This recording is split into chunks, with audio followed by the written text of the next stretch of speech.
2017 sera l'année de la finance participative, en tout cas pour ce qui est des banques publiques et privées notamment. Il faut rappeler que les banques dites islamiques ne représentent que 10% ou peut-être 20% de l'ensemble des banques qui existent en Algérie, l'essentiel étant des banques conventionnelles. Alors, si on devait déjà parler concrètement, pour ce qui est de la BDL, pour commencer, quels sont les types de produits dits participatifs que vous comptez lancer bientôt, en 2017? Ça a été annoncé par le président de l'ABEF que les banques à capitaux publics, parce que nous sommes tous des banques, il y a des banques à capitaux publics et des banques à capitaux privés. Alors nous, banques à capitaux publics, on a donc en congruence avec la politique du gouvernement, donc décidé de lancer les produits participatifs. La BDL, je donne une date, avant juin 2017, on va lancer nos premiers produits participatifs de financement, Mourabaha, Ijar ou leasing, et de financement, plutôt de financement Mourabaha, Ijar, leasing, et d'épargne. On a déjà lancé l'épargne à taux zéro. On a déjà lancé l'épargne à taux zéro.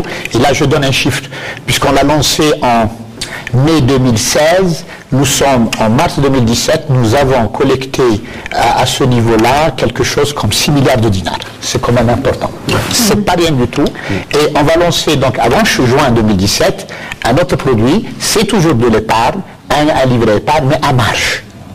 Alors c'est-à-dire un livret épargne à marge? C'est-à-dire qu'on va partager un bénéfice et un montant donc qu'on va s'entendre entre celui donc, qui va donc, placer son argent donc à vue et bien sûr la banque. Ça ne sera pas un taux d'intérêt, ça va être une marge, c'est-à-dire que l'utilisation de ces fonds, l'emploi de ces fonds dans des projets distincts, donc permettent de dégager une certaine marge. Cette marge sera donc partagée avec celui qui va placer cet argent. Cela signifie que celui qui va épargner va devoir savoir exactement dans quoi la banque, la vôtre, admettons, va donc, dans quoi l'argent sera investi, dans quel projet notamment. Effectivement. Donc là, c'est le deuxième produit qui va nous permettre donc de c'est ce qu'on appelle les comptes d'investissement.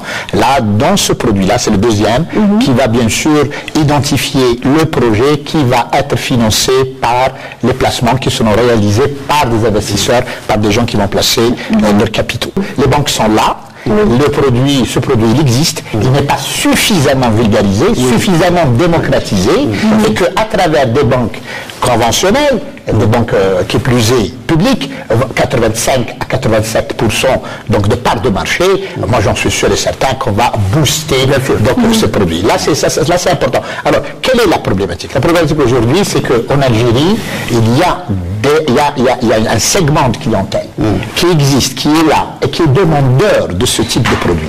Donc c'est de notre devoir de constituer donc, ces produits donc, au niveau des banques de façon à le commercialiser et répondre à un besoin donc, de cette population. D'un côté, mais de l'autre côté, la situation économique du pays exige à ce qu'il y ait une diversification des sources de financement. Donc il faut aller chercher la ressource.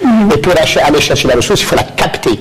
D'ailleurs, vous avez parlé de l'informel. L'informel qui est quand même assez important. De quelle manière on va pouvoir capter les capitaux qui circulent en dehors du circuit bancaire et financier? Eh bien, parmi les produits, les produits participatifs vont contribuer énormément. Je vous ai donné l'exemple. On a mis en place en mai 2016 le livret épargne à taux zéro. Nous avons collecté à ce jour 6 milliards de dinars. C'est pas rien du tout. Et pourtant, le livret à taux zéro existait déjà, notamment chez votre collègue de la BDL. Moi, je m'intéresse. De la BAD. Oui, on s'intéresse. La BAD l'a lancé il y a plusieurs années de ça.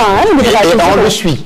Et on le suit. Peut-être que mon collègue, si je barre, va sûrement jeter un coup d'œil sur les comptes. Il va voir un peu ce livret épargne à taux zéro, au niveau de à quel niveau il est. Nous sommes dans une approche systémique. On n'est pas dans un domaine donné.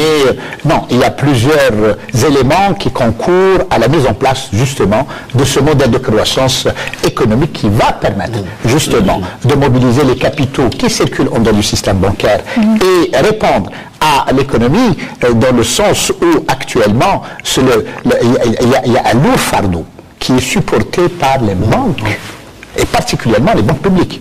Nous sommes dans une économie d'endettement. Le moment est venu pour qu'on puisse transformer cette économie, pour aller vers une économie à base aussi du marché financier. Donc il faut intégrer le marché financier comme un levier qui va permettre le financement de l'économie. Si on prend un ordre de grandeur, aujourd'hui l'État dépense à quelque chose comme 60 sur 100.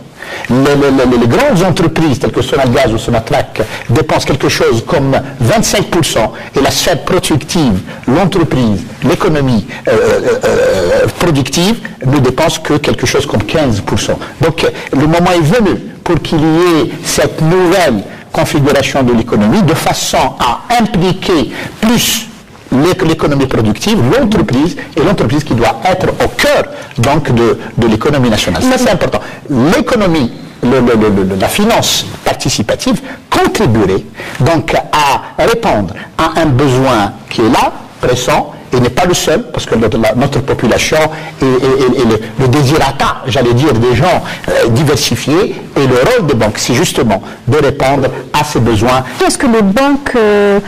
L'ensemble des banques qui vont lancer ces produits-là, dits participatifs, sont en mesure justement d'aller au fond des choses, de vérifier que les projets sont sur le plan éthique compatibles. Il y a 88 principes. Et ces 88 principes, nous devons les respecter. Et je crois que parmi les principes, j'en citerai 2 ou 3, c'est la comptabilité, par exemple, qui doit être séparée entre la banque conventionnelle et la fenêtre participative. C'est possible à travers les logiciels. Donc là, c'est possible. Donc c'est un module qui va traiter de ces opérations, donc il n'y a aucun problème. Et en plus, il y a sur le plan de la conformité. Donc il y a une conformité conventionnelle qui doit bien sûr exister, mais il y a ce comité charia qui doit bien sûr être mis en place. Est-ce que ces comités-là sont en train de se mettre en place, sachant que les banques conventionnelles se lancent sur des produits charia compatibles? Est-ce que des comités sont en train de se mettre en place pour accompagner ces produits? Nous avons ouvert le projet à la BDL. Nous avons commencé par un élément essentiel, c'est la formation. On a commencé la formation en mars 2016. En février 2016, elle a pris fin.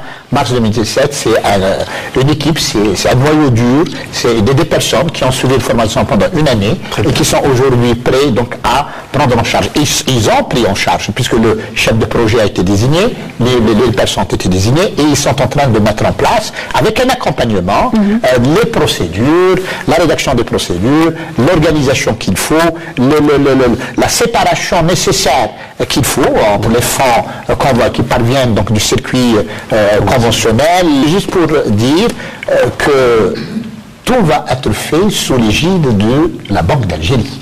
C'est que les produits qu'on va lancer, on va demander une autorisation de lancement de ce produit. Et il faut qu'on ait l'autorisation et l'accord de la Banque d'Algérie. Donc l'aspect règle qu'il faut observer, c'est important.